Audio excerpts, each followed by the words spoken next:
The desert sun beat down. Heat shimmered off the dunes. A lone figure, Pharaoh Neferhotep, trekked through the unforgiving landscape. He was on a sacred quest, guided by ancient prophecies. Deep beneath the sands, a treasure awaited him, the Eye of Eternity. Neferhotep and his men finally reached the ancient burial chamber. Hieroglyphs, warnings of forgotten magic, adorned the walls. Fear hung in the air, but the pharaoh's resolve did not waver. He knew the power the amulet held. It was the key to his destiny. Inside a chamber of polished obsidian, the eye pulsed with an ethereal light. The amulet, a golden ankh with a shimmering ruby center, seemed to breathe. Neferhotep, with reverence and trepidation, reached out his hand.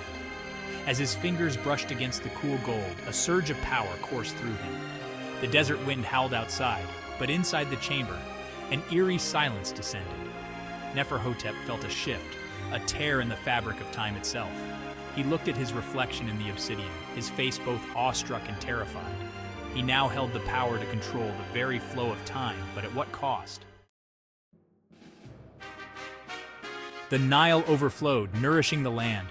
Crops flourished under the pharaoh's wise rule. Neferhotep, using the eye's power, ensured a bountiful harvest year after year.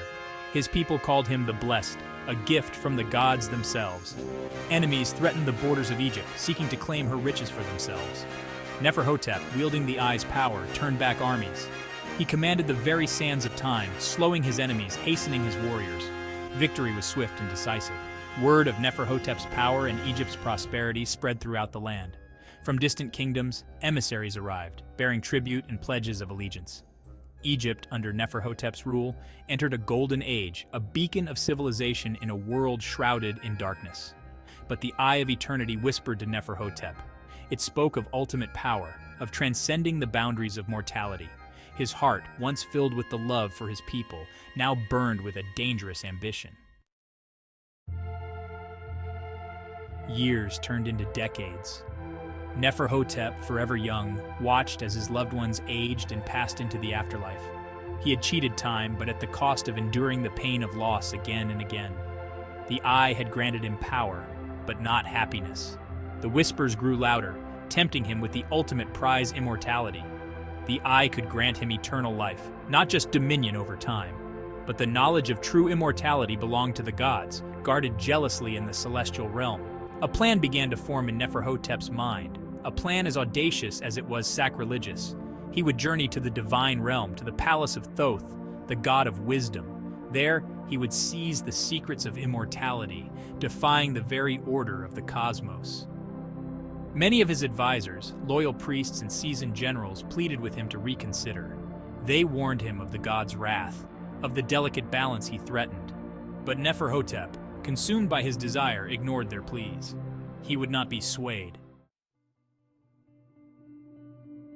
The air crackled with divine energy as Neferhotep stepped into Thoth's palace.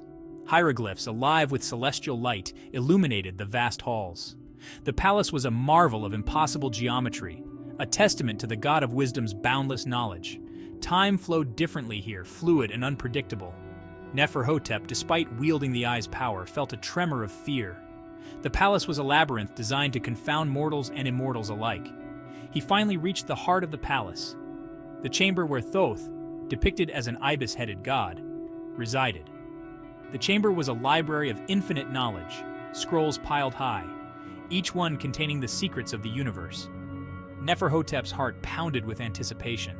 As he approached Thoth, intent on seizing the scrolls containing the secret of immortality, the air shimmered.